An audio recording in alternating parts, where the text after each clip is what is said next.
they show us then going back to the studio to rehearse. You're saying that your girls have a duet and you think that's really nice. And we're back and Abby's wearing a headband again. Goodness. I know. She's wearing Kelly, look, I cannot control her choices. But what's really weird is that this was not a new rehearsal day because we're wearing all of the same clothes we had on when we sat in that little like sewing circle where Abby talks shit on our kids. So I was like, wait, this doesn't make sense. But it makes sense if you think about it, because that was the same day you had this big fight with Abby that we're going to get into, and you told her to shove the crown up your ass. So like clearly the tension was building that entire day. Yeah. Yeah. So they just broke it up for the audience. She says that she's going to send Brooke and Paige into the other room with a guest choreographer.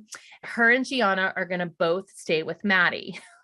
I cannot even discuss how much I agree that is bullshit. Like, that is such bullshit. It is. I mean, I can't, I told you I couldn't even write anything down about it just because, and then when you say stuff, people just don't understand. Like, no, that's bullshit, Cal. Like, I think anybody with eyeballs can see that that's bullshit. You're not happy and you're actually talking to the choreographer, which I want to point out. Yes. You are not bitching like at some random stranger. This was someone that was brought on to be like an off-camera choreographer. His name was Joseph. But my problem with him was, like, normally I wouldn't care. And I said this last week, supposedly hired my own choreographer. When somebody doesn't know how you dance, it takes 3 times as long to teach them a dance. And that was kind of my point, was that 2 people were in there that knew what Maddie can do. And then they also did the duet for Maddie and Chloe. So you guys both got that. And I got somebody who doesn't know. So you guys really were getting 3 times more time because we had to sit there and figure out what my kids could do. So really they only had an hour to learn the whole dance because we had to figure out what they could do. That was my point.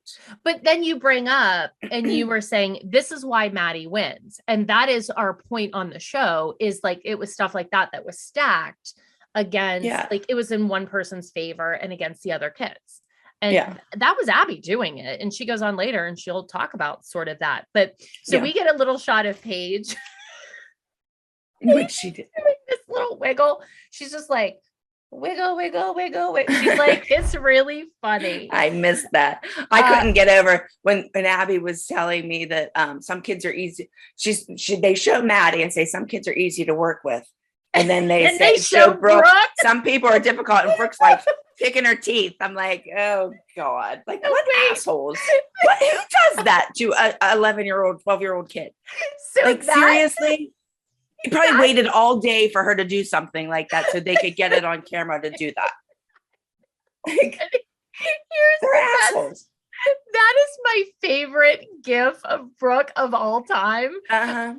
We send it back and forth to each other all the time. I sent it to her yesterday after I saw it and I wrote, never forget. And she's like, her response was, I cannot believe some asshole put that on national television. I know.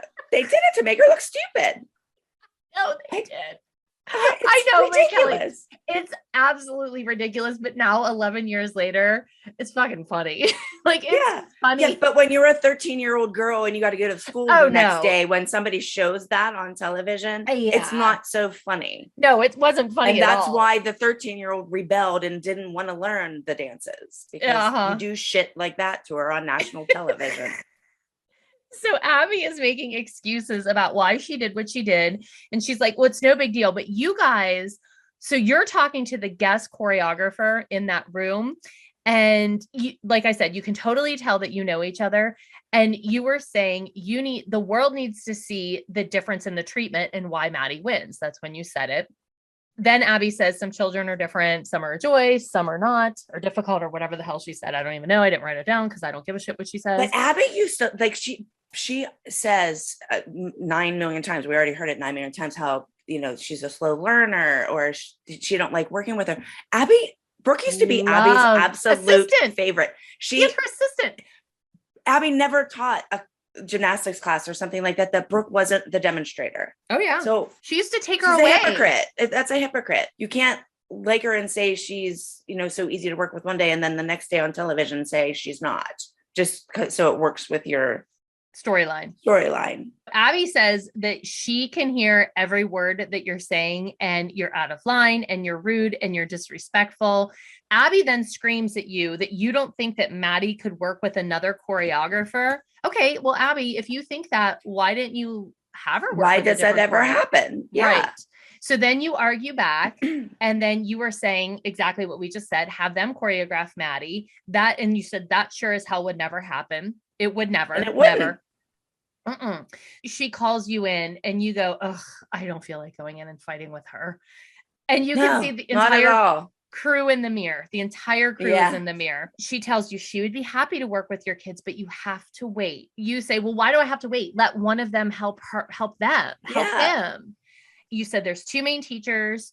You say Maddie's the priority and that's why she'll win. And then you're walking out. But it's true. It's not us being mean. You weren't saying like, Maddie is this, Maddie is that. You were saying, Abby, you do this. It was about Abby, not Maddie. Yeah. No, it wasn't about Maddie at all. Maddie couldn't do anything. Maddie's 8 years old. What can she do about it? I just so get so frustrating. Aggravated. You know, like so it's like aggravated. I feel like I can talk to him blue in the face, and it doesn't make any sense to me. But what the problem is that I completely understand what you're talking about.